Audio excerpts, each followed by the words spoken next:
Hey gang, so I do have time to do just a little bit more tonight before I call it a day. So I'm glad to be back in the saddle, so to speak.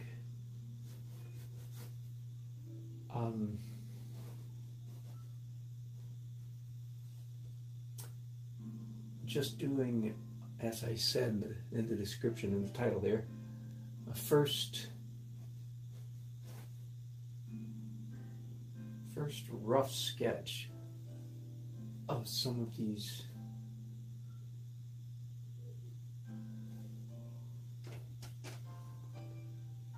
initial details. There's a lot of detail in this in this subject matter. 2 figures, 5 figures, and then just shelves full of knickknacks and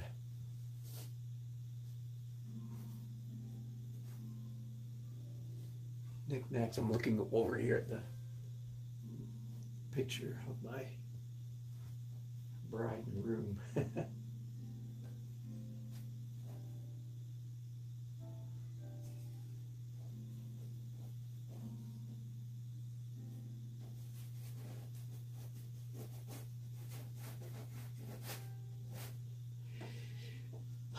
So, whoops, that was a dark line, wasn't it? Trying real hard to keep it loose, of course. Loose and sort of non-committal. As you might know, one of the words I use as instead of blocking in paintings, I use the term blobbing in paintings.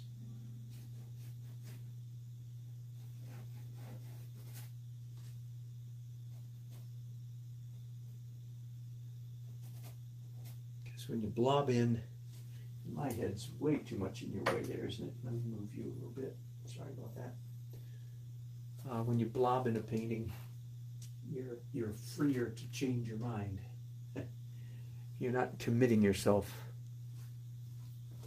quite so much. So that's what I'm doing here. I guess now I really do need to start paying attention what's on all these shelves. So I'll bring this reference photo over here. I'm not going to force myself to try to get it, bottle for bottle by any means. But yeah, this looks like a high school senior picture, probably of their daughter, either that or a niece that they're close to, one or the other. Anyway, so that's pretty important. I think I try to get stuff like that in. That's right here. Let's put a blob in there for a face. There we go.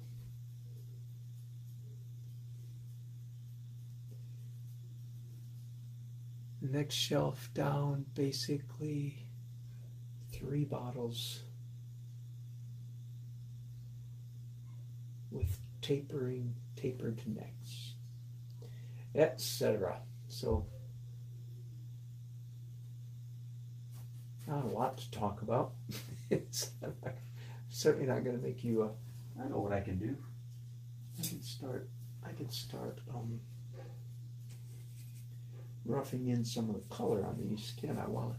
While I am drawing, just go ahead and get some real quick local color.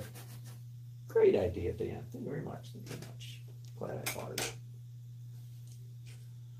Wow, the next shelf down has a whole bunch of green. I got a whole education about fine liquor or something when I was visiting with Jerry. I think one of the characteristics of people who collect this stuff, generally speaking, the impression I have is they don't drink it very much.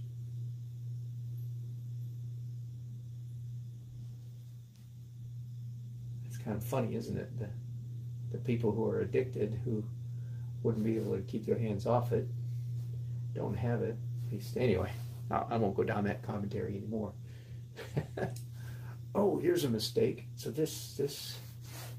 These two verticals stop right there. And I know that because there's a little figurine of Paul McCartney right here. That's the one that I need.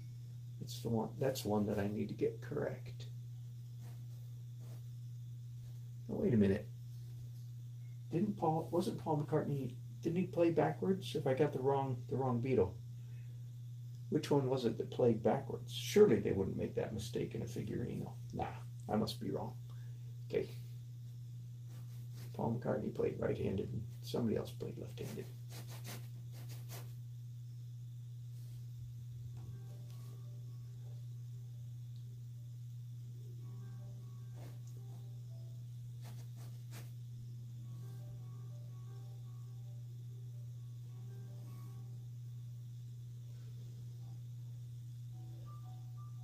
Black box of something. That fits my impression. Seems like to me a lot of this stuff would come in black boxes, not brown paper bags. No, no, no. That's the bad stuff. Comes in brown paper bags. This stuff is all expensive. It does not come in brown paper bags. It comes in black velvet boxes.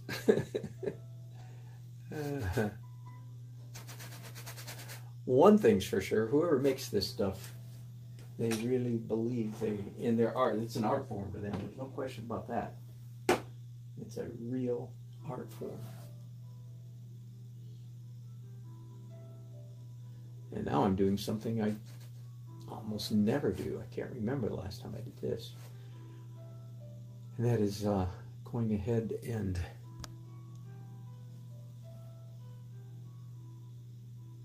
sort of doing dark and light at the same time. Whoa. Kind of like a traditional alla prima painter. What's the world coming to? I'm losing my identity.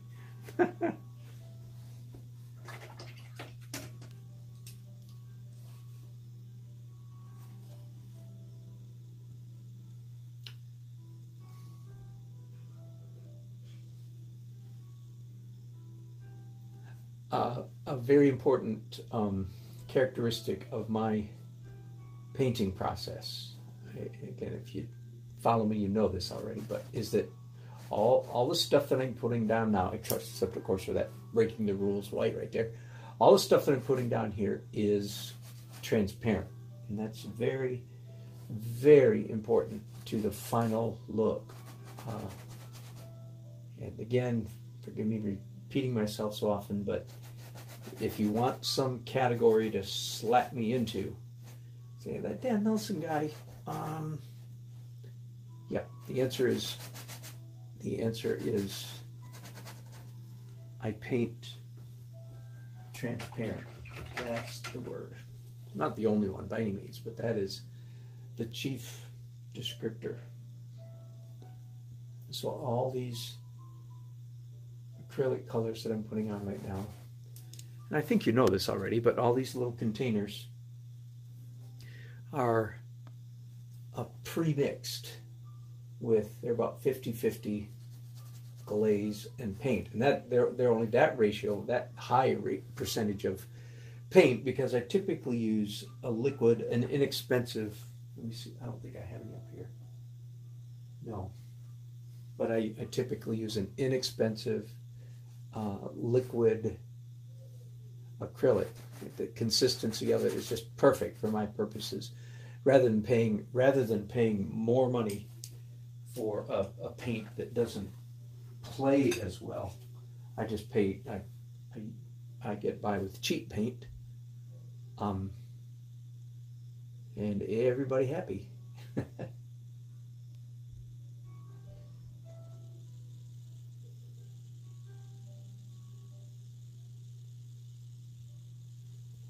Now, of course, this white is not transparent.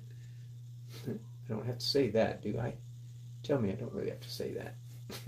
There's no such thing as transparent white, even though some paint, some crazy, and I'm sure they're not crazy, but you know, it's kind of funny because really, some acrylic paint company does in fact sell a color called transparent white.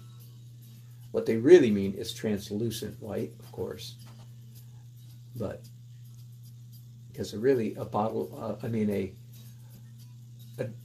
a tube of transparent white paint should be empty. It should be completely empty. Here you go, sir. Transparent white.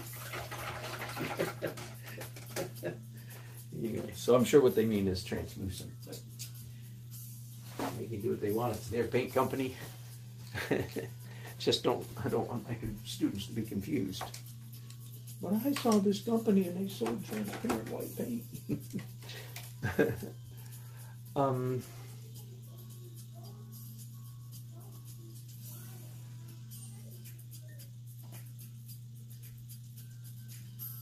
Natives are kind of restless tonight. Having a hard time. The kids having a hard time going to sleep. We have 4 kids living in our house for the last year. Did I tell you that? We love it, but it does tend to crowd our life a little bit. I'm just saying. Just a little bit. But we love it. They'll be moving out soon, and then we'll all be sad that they moved out.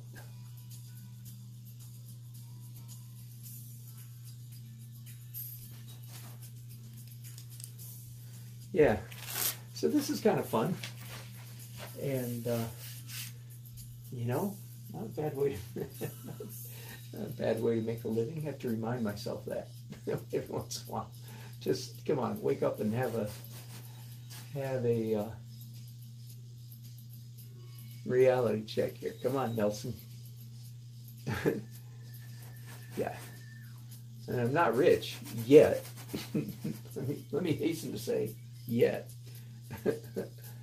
I still have designs on being rich. It may happen in this lifetime, might not, but anyway, I certainly am happy. I don't know if any local people are going to watch this video or not. I don't know if anybody's going to watch this video, but I was driving home, just sort of a reality check. This afternoon, actually, I'm supposed to judge an art show tomorrow, and silly me, I went down to the place today, temporarily forgetting it wasn't Wednesday. Yeah, I like to say I'm not absent-minded, just my mind is hard at work somewhere else. That's my excuse.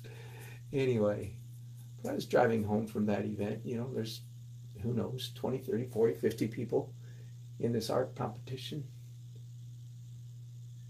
And every once in a while, I just have sort of a long, objective look at my life and say, it's funny.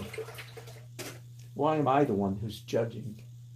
Why am I the one who's judging the show? Why am I not in the show being judged? No, don't get me wrong. I'm at the moment, I'm being judged by Oil Painters of America, Eastern Regional, whatever, annual.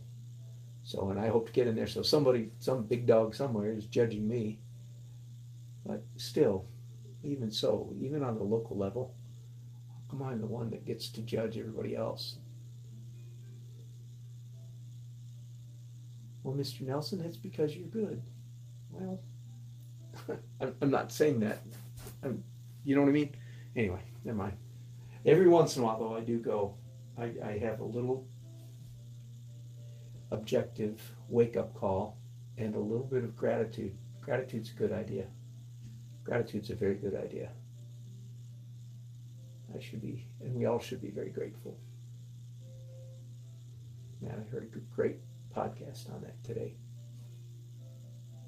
And it wasn't even coming from like a spiritual, like a religious position. It was just a wisdom for life kind of thing. Gratitude.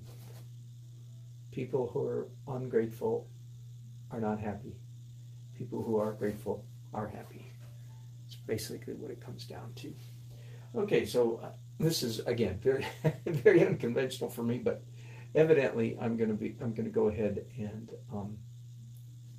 paint dark and light in the same layer. I think think what's making me do this, it's as if some, external force field is coming down and forcing me to do this. No, I think what's happening is the subject matter. Here's the picture. This is this right here. And I think the subject matter is like, dang, it is so complex. There's so much stuff here. There's so much detail that if I don't come in here and do some real identification, if I don't come in here and really make things clear, then I'm afraid I'm going to come back next time around and I'll have to draw everything again as if from scratch, because I won't be able to identify anything. So that impulse is making me think it might be a good idea just to go ahead and break out the whites. See, now all of this stuff now, I can look at the photograph and identify it. So that's what I'm doing. But it's a pretty slow process, so I think I'm boring you guys to tears. So I'm going to say sayonara.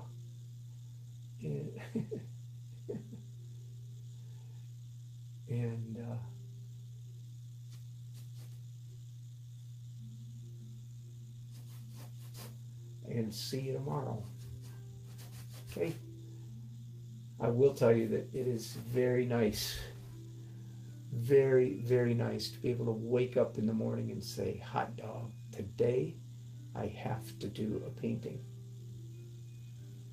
So many days I wake up, people say, do you paint every day? And I was, oh man, I wish God I did. I wish I could paint every day. So much time is spent on marketing, social media, business of every kind. Even today, in order to do this painting, I had to drive 35 minutes across town to pick up a photograph so I could do this painting. A photograph of Jerry's wife. Stuff like that. So, has to be done. It's all part of the business. Anyway, tomorrow I paint. Thanks for watching today. And tomorrow, so if it's a different day, should I call it the same art adventure? Probably. Thanks for watching. Bye-bye. By the way, if you leave a chat comment, I've discovered lately, of course, I can see your chats on my computer after the fact. And I'm going to try to start commenting on your chats in the comment section. So if you leave a chat and I don't see it, look in the comments, because if you ask me a specific question, I will try to address it in my comments.